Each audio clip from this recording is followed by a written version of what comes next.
I liked this book a lot. I gave it 5 stars, even though the star ratings don't really mean anything because everybody has a different rating and reason as to why they rate books certain stars.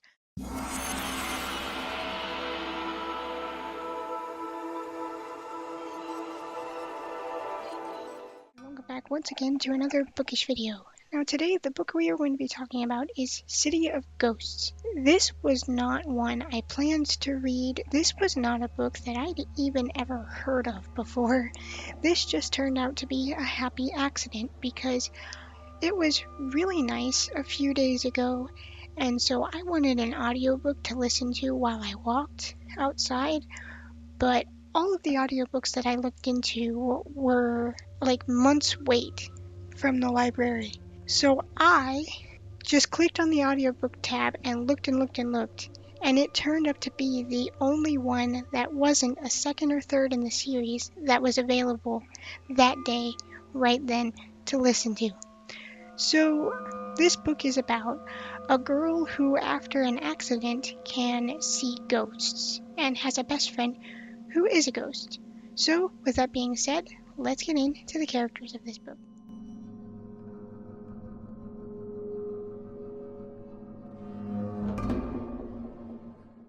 The characters of this book are Cassidy and her best friend, Jacob. Now, Cassidy, like I said, after a near-death experience, is able to see ghosts, and her best friend Jacob just so happens to be a ghost. They are funny, their chemistry is really good, and they're a lot of fun. So, with that being said, let's get into my thoughts on this book.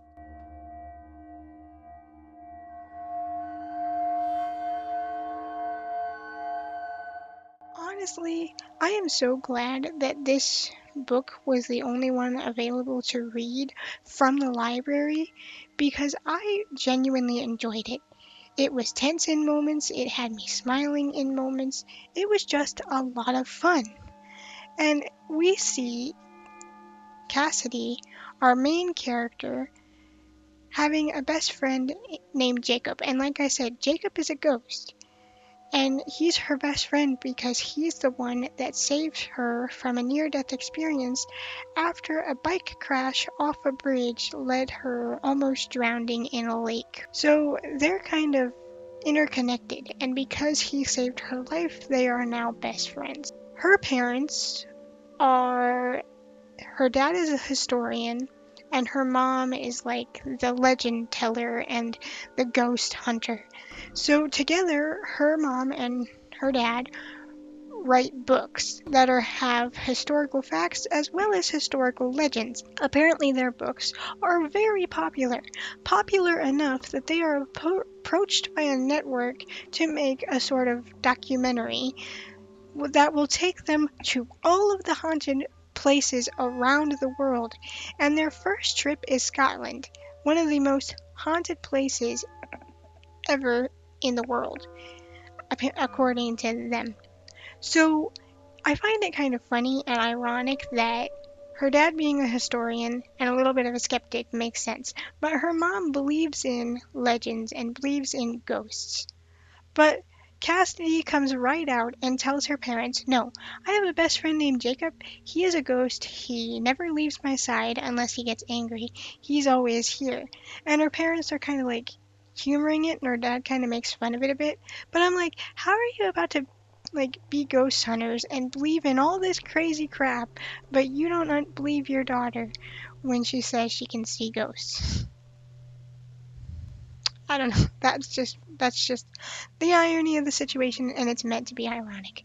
So during her trip to Scotland, she's kind of left on her own devices because her parents are with a film crew working on this documentary. So she gets to explore Scotland kind of on her own. But that draws in some problems because Cassidy, as she says, has one foot in the living world and one foot in the Vale. The Vale is what she calls the spirit world, or like, I don't really think they consider it the spirit world fully, but it's said that ghosts are stuck in the Vale. It's where they go when they can't move on, or when they don't realize that they are dead because they died suddenly. Through her exploration in Scotland, she ends up meeting two characters. She ends up meeting Veronica, and Veronica can see Jacob, and she always carries around this mirror pendant on her neck. And Veronica's like, you know you're being haunted, right? You know there's a ghost following you. And she goes, oh yeah, I know. He's my best friend. And Veronica kind of scoffs and be like, you shouldn't be best friends with a ghost. She goes, why wouldn't I be? He saved my life. So she kind of lets it go and drops the subject. But events start to unfold that get really dangerous for our main character. A ghost by the name of the Raven. She's described as a tall woman with a red cloak and raven black long hair. This character kind of reminds me of the Beldam from Coraline meets a siren. She sings a song like the Pied Piper to draw spirits that are in the veil to her and to draw living people to her. And her whole goal is to strengthen her string of life, even though she's not alive, she's dead. And so far, the Raven has only been able to steal the life force from ghosts. And then, when she sees Cassidy walking around Scotland, she sets her sights on Cassidy. And Jacob's like, I really don't like it here. It's so haunted. And she's like, yeah, I know, but you're a ghost too. You should not be afraid of other ghosts because you're just the same as them. One day she's exploring and she sees Victoria taking her mirror and using it to hold a ghost in place, and then he turns to dust. And she's like, what did you do? And here Jacobs gets very defensive and is like, I don't like her, I don't trust her. And all Victoria says is, I just helped the ghost move on because they're stuck in the veil because they either don't know they're dead or they're holding on to something they should let go and it's keeping them here. You could call us ghost hunters, but we're more helping them move on. Our main character, Cassidy, starts to wonder if that's what she was meant to do all along, and that's why she felt like she was missing this purpose and was kind of mad at Jacob for not telling her the truth even though he knew it. And the whole dynamic with Mystery of the Lady and why she's doing all this and why she wants Cassidy and the dynamic between Jacob and Cassidy and Victoria are so much fun, and it does get a little tense.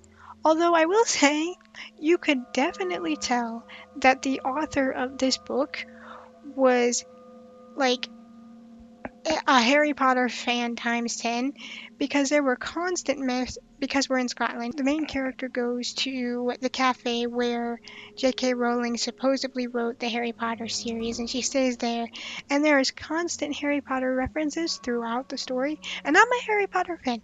That didn't bother me, but you could definitely tell she was a fan of Harry Potter. And that had me wondering when the book came out, because as I said, I went into this book blind. I didn't even know it existed until I found it at my library on the app.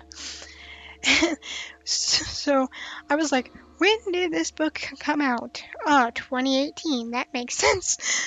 Because it seemed like a book that's been out forever, but apparently it hasn't been. So, I don't know. This book was so much fun. It was only a 5-hour audiobook, so if you just want a quick little funny, slightly tense, kind of scary book to read, especially around Halloween. I don't know when this is going to get posted exactly because I have like 9 other book reviews before it. Yeah, I liked this book a lot. I already downloaded book 2 from the library, and I might start it tomorrow if it's nice. I don't know. I hope it's nice because I do kind of want to go up to the library. It's just nice to go up and bike to town. So I liked this book a lot. I gave it 5 stars, even though the star ratings don't really mean anything because everybody has a different rating and reason as to why they rate books certain stars. If you want to check out this book, I recommend it. It's a quick listen. I hope you guys enjoyed this, and I hope to see you next time.